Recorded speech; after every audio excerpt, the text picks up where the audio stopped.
வணக்கம் and welcome to random days in my life. விளக்கு ஏற்றுவதனால வீட்டில் இருக்கக்கூடிய செல்வ செழிப்பு அதிகரிக்குங்க.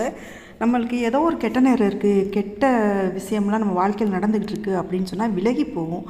அந்த இருள் அப்படின்ற ஒரு நெகட்டிவ் எனர்ஜியை அகற்றுறது தான் அந்த விளக்கேற்றுவது. அந்த காலத்துலலாம் பாருங்கள், நம்ம முன்னோர்கள் 4:30க்கெலாம் எந்திரிச்சிட்டு மாடக்குழி இருக்கும், 2 மாடம் இருக்கும் முன்னாடி, வீட்டுக்கு முன்னாடியே சிவத்தில் வச்சுருப்பாங்க. அதில் 2 விளக்கு ஏற்றி வச்சுட்டு தான் அடுத்த வேலையை பார்க்க ஆரம்பிப்பாங்க. வீட்டில் இருக்க பெரியவங்க முகம் கை கால் கழுவிட்டு நாம் இந்த மாதிரி விளக்கேற்றுவதனால நம்ம வாழ்க்கையில் இருக்கக்கூடிய தடைகள் அகலுங்க. நம்ம வீட்டில் மகாலட்சுமி வாசம் செய்வாங்க. குலதெய்வத்தோட அருள் முழுமையாக கிடைக்கும். அடுத்து அனைத்து தெய்வங்களோட அருளும் நம்மளுக்கு பரிபூர்ணமாக கிடைக்கும். வீட்டில் நல்ல ஒரு பாசிட்டிவ் எனர்ஜி கிடைக்கும். வீட்டில் ஒரு சந்தோஷம் நிறைஞ்சிருக்கும். எந்த ஒரு பிரச்சனையுமே வராது. நீங்கள் விளக்கேற்றி பாருங்கள், அந்த மாற்றங்கள் உங்களுக்கு தெரிய ஆரம்பிக்கும். முறைப்படி நம்ம விளக்கேற்றுவதை பற்றியும் நம்ம எந்த திசையில் விளக்கேற்றக்கூடாது அப்படிங்கிறத பற்றி தான் இந்த வீடியோவில் பார்க்க போகிறோம். வாங்க வீடியோக்குள்ளே போகலாம். அதுக்கு முன்னாடி ஒரு சின்ன விஷயங்க, இந்த வீடியோவுக்கு நீங்கள் பண்ணக்கூடிய ஒவ்வொரு லைக் தான் எனக்கு பண்ணக்கூடிய ஒரே ஆதரவு, சப்போர்ட். ஸோ இந்த வீடியோ பிடிச்சிருந்துச்சுன்னா லைக் பண்ணி சப்ஸ்கிரைப் பண்ணிக்கோங்க. நாம் காலையில் பிரம்ம முகூர்த்தத்தில் விளக்கேற்றுறது ரொம்பவே நல்லதுங்க. ரொம்ப விசேஷமான நேரம் அந்த நேரத்தில் நீங்கள் சுத்தமாக இல்லை அப்படின்னு சொன்னால் குளிச்சுட்டு நீங்கள் பூஜை அறையில் விளக்கேற்றலாம். அப்படி நீங்கள் சுத்தமாக இருக்கீங்க, கொஞ்சம் வயசானவங்களாக இருக்கீங்க அப்படின்னு சொன்னால் தலையில் தண்ணி தொளிச்சுட்டு நீங்கள் 2 விளக்கு ஏற்றலாம், தாராளமாக ஏற்றலாம். வயசானவங்களாக இருந்தாங்க அப்படின்னு சொன்னால் அவங்களுக்கு விதி விலக்கு இருக்குங்க. அடுத்து பார்த்தோன்னு சொன்னால் அந்த பிரம்ம முகூர்த்தத்தில் ஏற்றக்கூடிய விளக்குக்கு அவ்வளோ சக்தி இருக்குது, எக்கச்சக்கமான சக்தி இருக்குங்க. அது உங்களால் உணர முடியும். ஒரு 4 நாளைக்கு விளக்கேற்றி பார்த்துட்டிங்கன்னு சொன்னால் உங்கள் லைஃப் எப்படி இருக்குது, எவ்வளோ மனசு சந்தோஷமாக இருக்குது, எவ்வளோ மனசுக்கு சந்தோஷமான நிகழ்ச்சியெல்லாம் வீட்டில் நடக்குது அப்படிங்கிறத உங்களாலே உணர முடியும்.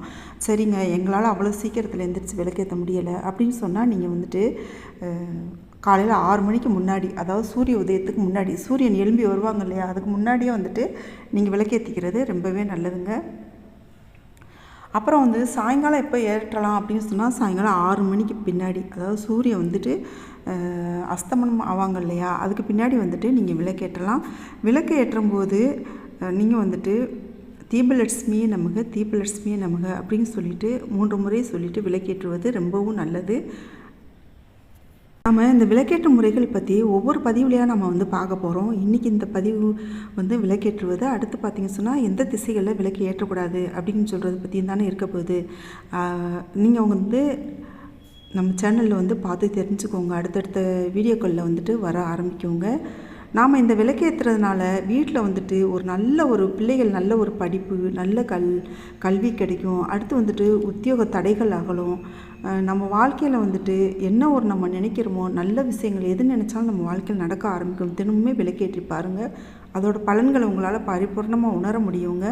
அது மாதிரி பாருங்கள், சாயங்காலம் காலையிலையும் தினமுமே விளக்கேற்றணுங்க. அசைவம் சமைக்கிற நாட்களில் பாருங்கள், நீங்கள் நல்லா குளிச்சுட்டு தலைக்கு குளிச்சுட்டு விளக்கேற்றலாம். இல்லைன்னா தலையில் மஞ்சள் தண்ணி தொளிச்சுட்டு நீங்கள் குளிச்சுட்டு உடம்பு மட்டுமாச்சும் குளிச்சுட்டு நீங்கள் விளக்கேற்றணுங்க சாயங்கால டைமில்.